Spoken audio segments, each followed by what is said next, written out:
David. I'm the gal behind Lucky Lady Quilt Co. and I will be designing and making my dream backyard sewing studio. But I guess to clarify, it's already an existing workshop that just needs a little TLC. It needs new drywall, a ton of paint, and a few things here and there. But anywho, I am planning to turn it into my dream sewing studio space / wood shop. So I know the two don't go together, but I think it'll work. I am planning to document the entire process, so hopefully it won't take too long, but I'm definitely planning to be done by the end of 2025 if you want to follow along. I have always wanted to turn the workshop into a space that I really wanted to spend time in and kind of be inspired by, and at the moment that is just not the case.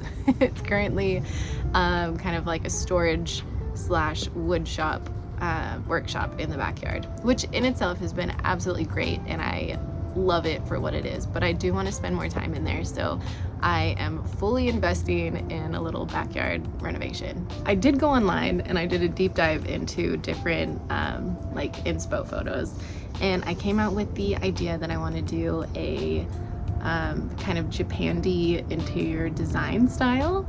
So I will be painting all the walls, adding tongue and groove wood planks, I think just to the ceiling. Initially I wanted to have like a cabin inspired little sewing studio and do tongue and groove everywhere, but due to a limited budget I will only be putting the tongue and groove on the ceiling.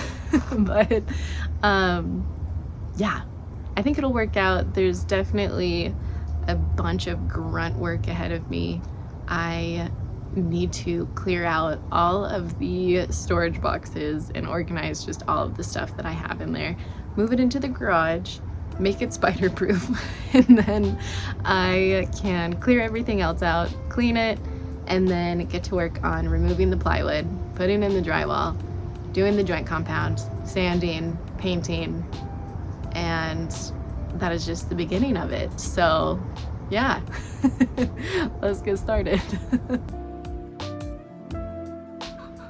So this is the backyard when you are looking at the workshop. On the right is our chicken pasture, and I have like set aside a space for our chickens to hang out and spend the day. Hello. How are you? They live in the shed, and I have an AC set up, and then this is the workshop. It's a totally separate building. When you walk in, I actually had put the drapes up with Kevin for the backyard wedding party that we had, so the drapes are definitely temporary. We need to take them down, but it was our way of hiding all of the storage boxes that live behind the drapes, so we wanted it to look at least a bit nicer for our party, so this was our solution. But yeah, I definitely have to go through, and putting it up was so time consuming, so it's a bit devastating that I'm already taking it down, but I'm excited for the renovation, so it's worth it.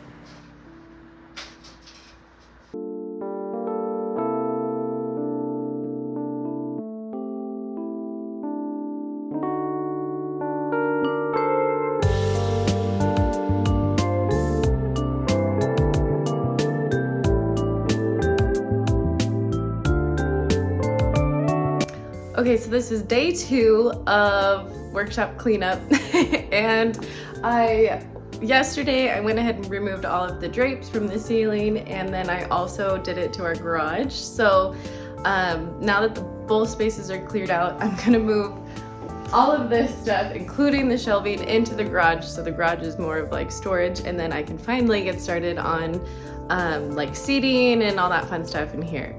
So yeah, it's gonna be a lot of heavy lifting and clutter, so it'll be fine.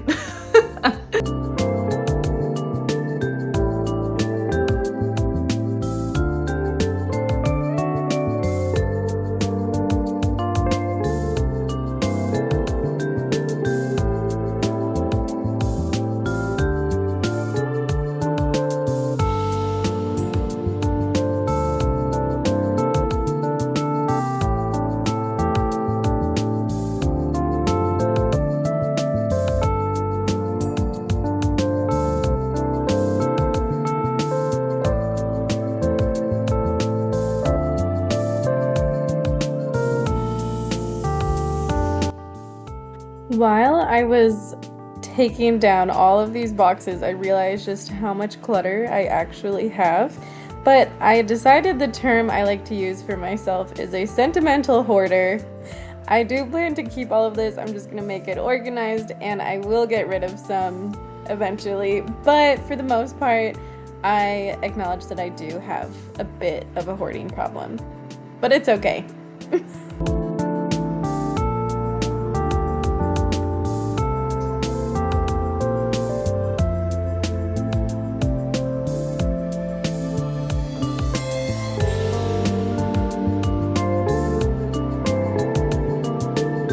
I cleared everything out, but now it's just around me, so I'll have to show you. But now I can finally dismantle this, set it up in the garage, and then move everything over there.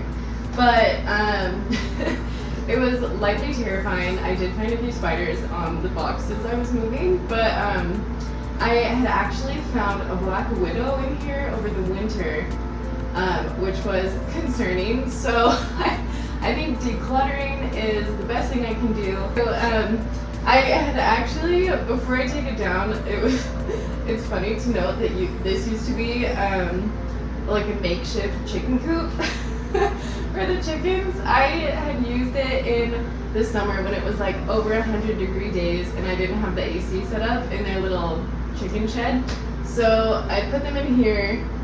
This was also like the chicken quarantine hospital. But happily, I haven't had any sick chickens, and they have AC now, so I can get rid of this and not feel bad. But yeah, it's crazy to see it go. I was so excited to put it in here, and I just can't make up my mind what I want to do with this space. So, but yeah, I think it'll work out really well in the garage now that the garage is clean. So, yeah, but let me show you everything else, so at least you can get an idea for how much clutter I have.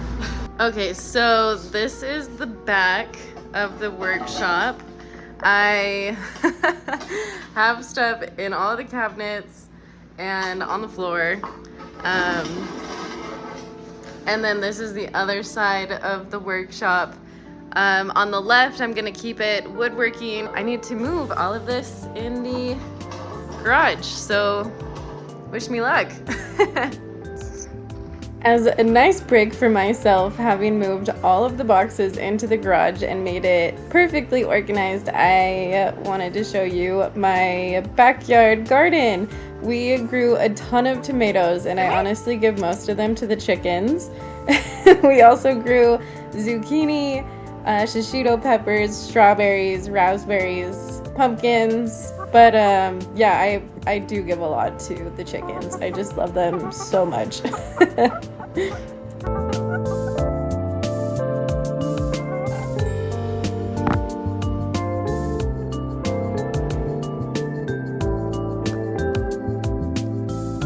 After a nice break, we finally put a list together for everything that we need in order to put up the drywall.